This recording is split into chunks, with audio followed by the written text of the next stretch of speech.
qual foi o primeiro pedido que Paulo fez a Timóteo em sua primeira carta? Foi sobre as viúvas. Não, errado.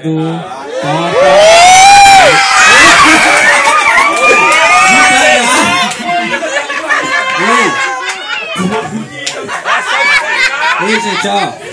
Isso aí foi cena de novela. Gente, ó. Ei. Gente, olha, para aí, ó. Vocês viram aqui. Atenção. Vocês viram aqui que foi completamente longe do que a gente falou, não foi? Parece que a pessoa não tava nem aqui. Foi um exemplo de não fazer, como não fazer. Parece que a pessoa não tava nem aqui, olha.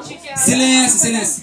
Qual foi essa resposta? E, ó, infelizmente, pareceu sinceramente que a menina não tava nem aqui, porque o menino falou, olha, não bata, esfregue. Só levar de leve aqui e esfregar. Ela tá porrada. Então, ó, não quero que isso se repita, pelo amor de Deus, certo? Não. Não. Se você vai... Olha, gente.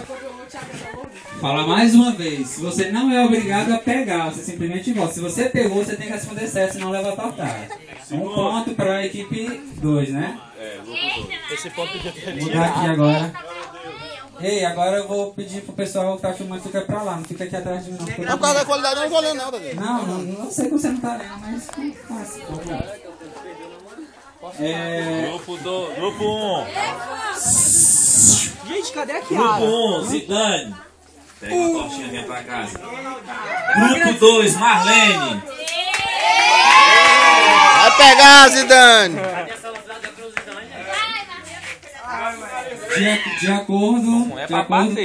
acordo com a carta que Paulo escreveu a Timóteo, quantas testemunhas são necessárias para acusar um presbítero?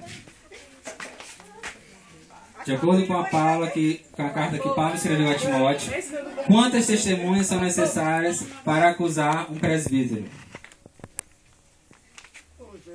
Mais uma vez, quantas testemunhas são necessárias para acusar um presbítero?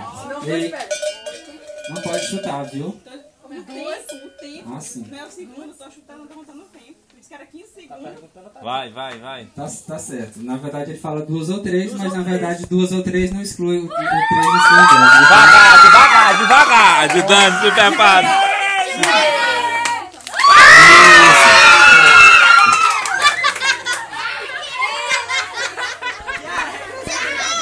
Pau o grupo. Pronto, próximo.